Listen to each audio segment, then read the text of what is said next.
people want all these benefits, but they don't realize who's going to have to pay for them. They don't realize that, okay, when you let illegal immigrants in, who's going to pay for that? Okay. When you want to go ahead and forgive everyone's student debt, who's going to pay for that?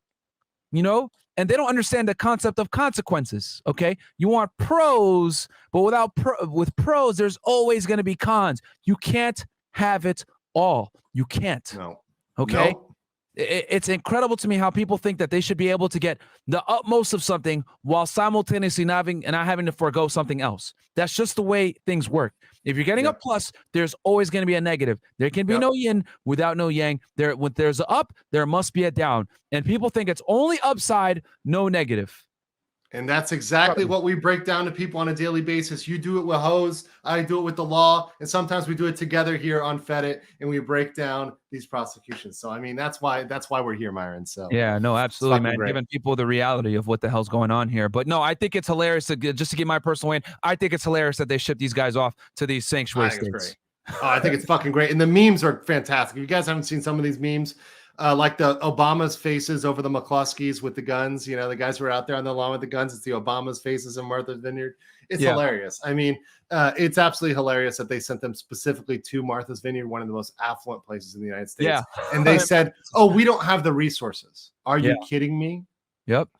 Yep, because a bunch of these states have issues with like any type of immigration. I mean, I remember when I was an agent, guys, there were certain places like if you went to go ahead and serve a warrant for like human smuggling conspiracy, like a smuggler that was smuggling in illegal aliens, sometimes the local PDs would not assist you. No, depending on where you were. I know Austin PD was notorious for that. If you had a warrant for somebody, right, and it was a federal warrant, where it was an immigration violation, but it was a criminal immigration violation, human smuggling, conspiracy, whatever. And these guys are U.S. citizens, by the way. The idiots that are coordinating and orchestrating all these things where people are getting killed, hurt, while being transported into the United States illegally. These are U.S. citizens overseeing these operations most of the time, or green card holders that, quite frankly, don't deserve to be green card holders committing crimes in the United States. Right. They would still not assist you in going to pick those people up, which is ridiculous. Crazy. And that's how much they want to support this insane agenda. Yeah, dude. And like, you know, Austin Police Department, shame on you. You're one of them. I know that for a fact. They would not support. There's some place in the United States. I'm sure like in a San Francisco and New York, Chicago. They're not gonna want to touch that stuff. You know? No. They're gonna want to sit around doing nothing because that's what they're paid to do now. Versus San Antonio PD, right? Only an hour south on Interstate 35, San Antonio PD. They'll assist on that stuff. You want to know why? Because they've had truckloads of dead migrants in their city. 100 plus illegal aliens dead in the back of a tractor trailer. So they see the negative consequences of what happens when you let immigration go rampant. The smugglers make tens of thousands of dollars. Right. People die, and it's not safe.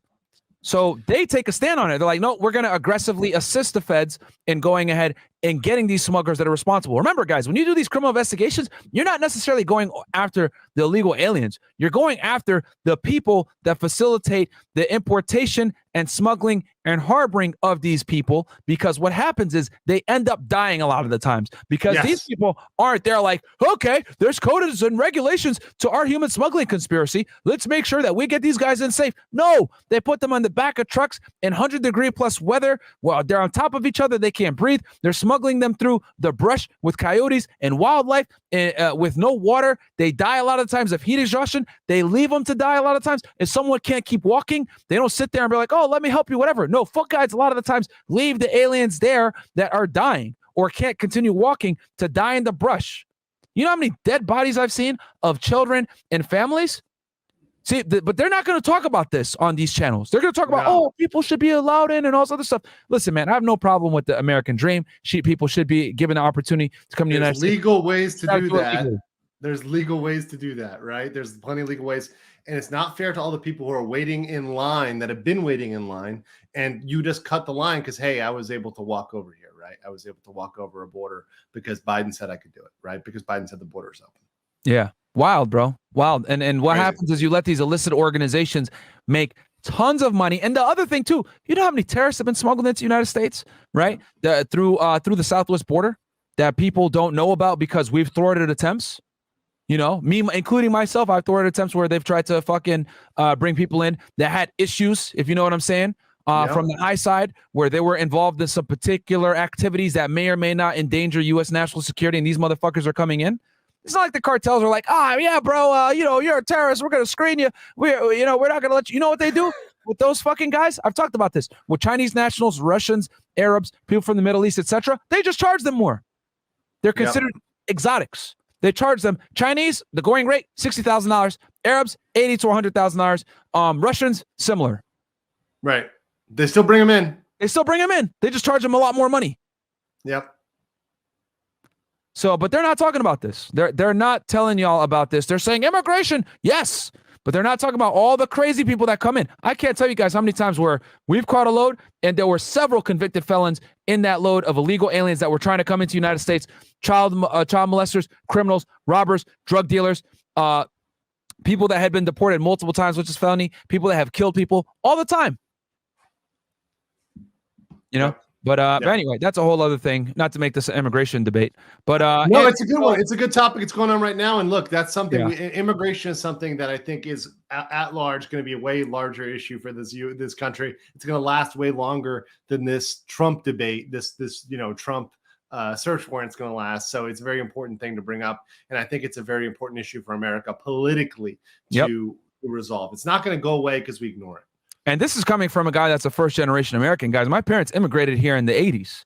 So, you know what I mean? This isn't coming from a guy that's like fifth-generation American that doesn't appreciate what it's like to be an immigrant. No, my parents are naturalized U.S. citizens. They came here and they figured it out. They got green cards. They legally adjusted and turned into U.S. citizens. I was born here. So I don't want to hear none of that stuff. You know what I mean? There's people that wait in line that bust their asses to come here legally. And but Myron, you can't get in. Yeah, exactly. That too. And that's another reason too. But at the same time, this is why I hold people accountable. Like if you're born in the United States and you're a bum, dude, you deserve to be a fucking bum. Because I've seen people die to come here that find a job, still make it work, even though they came here illegally. They paid $10,000, $20,000 to some human smuggling organization based out of fucking Nuevo Laredo, Mexico. And they're still owe money, and they still figure out a way to fucking get that money, pay their debt off, and still stay here and figure it out and get a job. Meanwhile, you fucking assholes are sitting here complaining that, I don't get enough welfare. And accountability is something that we got to bring back. I mean, accountability is something that the justice system, the legal system, it's there to give us legal and illegal accountability, right? But we got to have personal accountability to fix a lot of these issues. And a lot of these issues are only going to be fixed when we fucking take charge of ourselves. Like Myron said, no one can fix your shit unless you're a bum. And that's what he tries to talk about on his channel. I talk about that shit too. It's absolutely fucking important that you take responsibility for your shit. Yeah. Personal responsibility is a foreign concept in 2022 with this fucking weird wokies.